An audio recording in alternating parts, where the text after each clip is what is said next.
Olá, bem-vindo ao meu canal. Hoje vou-lhe falar sobre ansiedade. A ansiedade é um tema muito lato, porque muitas coisas estão na origem da ansiedade. Nós, quando falamos de ansiedade, já falamos de uma consequência. De facto, onde nós temos que olhar é o que origina a nossa ansiedade.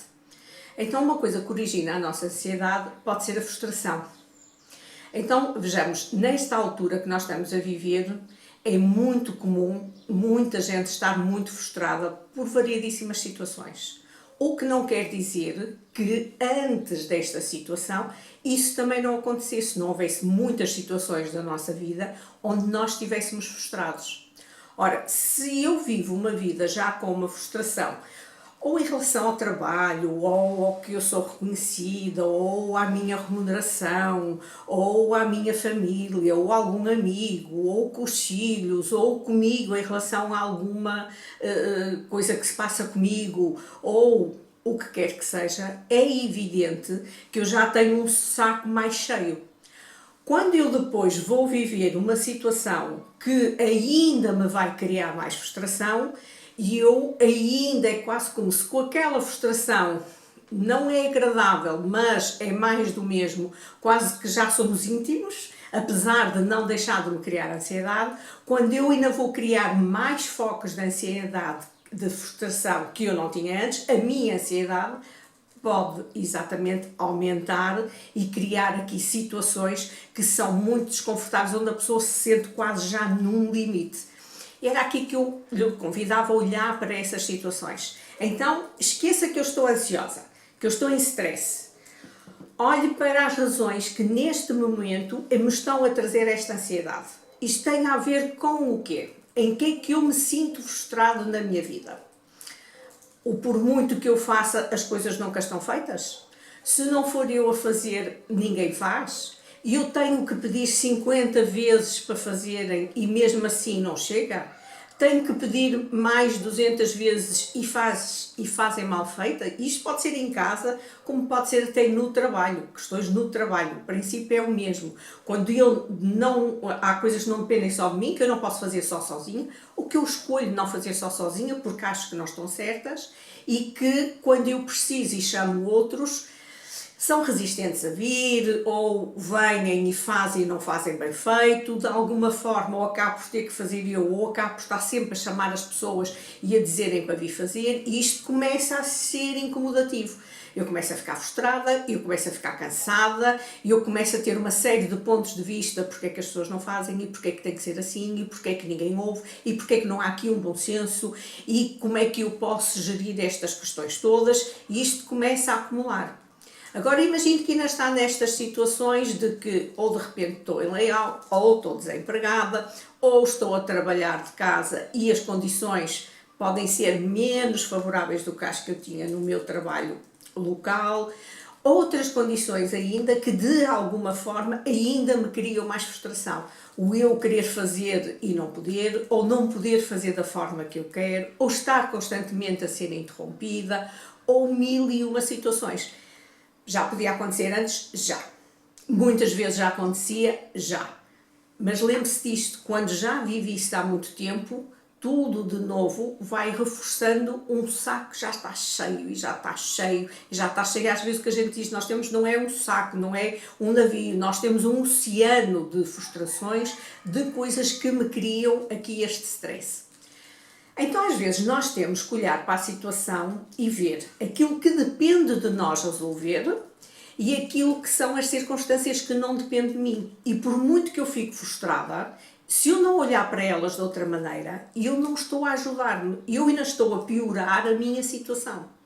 Então, o convite é este. Eu olho para o que quer que seja que me está a trazer frustração, tomo consciência disso, estou em verdade comigo, até pode ser uma coisa ridícula. Pode ser a coisa mais insignificante do mundo. Se está a reagir a ela, é porque já tem 500 outras coisas, então a sua tolerância para lidar com as coisas está muito diminuída já. Então, esteja em verdade com isso. Não acho que é ridículo eu estar assim por causa desta situação.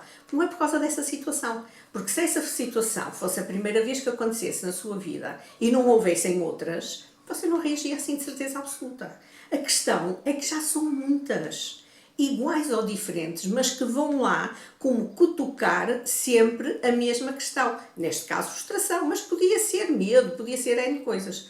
Porque depois essa frustração vai gerar aqui emocionalmente uma série de outras coisas e vai contaminar outras áreas. Porquê? Porque sou eu que estou em stress, porque sou eu que estou frustrada, então eu estou menos disponível para uma série de coisas. Pode inclusive comprometer o sono. Então, as coisas não são estanques. No ser humano, nós somos uma coisa. Umas coisas vão entrelaçar-se com as outras e vão trazer várias consequências. Daí que mais importante do que olhar para as consequências é só, sim, eu tenho noção das consequências, o que é que eu tenho que ver que estão a criar estas consequências?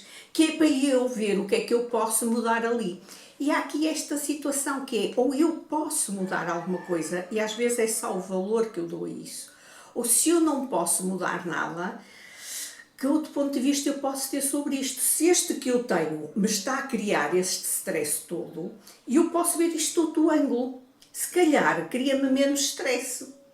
E é aqui que é o convite. Então vamos assim a um exemplo prático. Por exemplo, imagina a situação de que eu estou em casa, deixei de trabalhar, só estou com os filhos em casa e é um stress doido a cuidar da casa porque não tenho nenhuma ajuda, a gerir a escola deles à distância, os trabalhos de casa porque também muitos ficaram sem o apoio para estudar e para os trabalhos de casa, eles a peguilharem-se uns que os outros têm mais do que um filho, um diz que precisa do computador, o outro também precisa, um agora quer relaxar, o outro quer várias coisas. Às vezes vai ter que ser assim um bocadinho, ok, se isto não está cada um a saber gerir, eu vou falar com eles e vou dizer, ou há aqui um entendimento de uma gestão e vamos lá, por exemplo, fazer um horário, quem faz o quê, em que tempos, etc, etc, para que todos possamos viver com alguma harmonia, porque lembre-se que eles, desde que vão para a creche, para o infantário, não é só na escola, eles já têm regras e já têm horários. Aquilo já é que tudo, este tempo é para fazer isto, daquele àquele tempo é para fazer aquilo, daquele àquele... E eles fazem. Quando chegam a casa é que é como se eu agora tivesse a liberdade de eu poder fazer tudo o que eu quero. E é ótimo, e isso é preciso também. Mas, neste momento, tudo isso que era feito nas creches, nos infantários, nas escolas, nas universidades, nos centros de estudo, em ATLs, o que quer que fosse, agora está tudo a ser feito em casa. Então, é preciso haver exatamente essa regra e essa disciplina em todos, porque isso provavelmente vai lhe criar menos frustração de que eu nem consigo gerir isto tudo, menos ansiedade, menos stress, o humor não vai ficar tão aqui aos saltos capaz de explodir por qualquer coisa e neles, nos membros da família também. Então, é muito importante às vezes, quase sermos assim um bocadinho ditadores, que é, ok, é assim e acabou. Porquê? Porque se eu não faço isso, isto vai virar uma anarquia que não vai ser contributivo para ninguém. E isto exatamente pela situação. Lembre-se que nos sítios onde os seus filhos estão durante o dia, existem essas mesmas regras. Então não é porque eles agora estão em casa e há uma liberdade diferente, que pode ser quando estamos a fazer as tarefas que antes não estávamos a fazer aqui. Só teriam que gerir algum trabalho, algum estudo e depois divertir-se, brincar, fazer uns jogos, ver uns filmes, umas séries, não é? Falar com os amigos, umas coisas assim. Ok, aí pode haver alguma liberdade sim, se calhar alguma regra na hora que se deita, na alimentação, na higiene, mas o resto... Tudo bem, cada um podia mais ou menos gerir as coisas, mas agora isto não, a realidade é outra. Então, com outra realidade, nós temos que ter outro ponto de vista. Então, o convite é um bocadinho esse, uma negociação em família para decidirem quem faz o quê, em que tempos e em que horas, quem fez, quem não fez, fica por fazer e faz num outro tempo. E vai gerindo as coisas. Isso pode trazer menos frustração, se o seu caso estiver relacionado com isso, a sua frustração, mas se estiver relacionado com outra coisa, utilize o mesmo princípio para pensar noutras áreas da sua vida e veja o que é que eu posso fazer. Não pode continuar a pensar da mesma forma que pensava antes, porque as condições hoje são outras. Até ao próximo tema.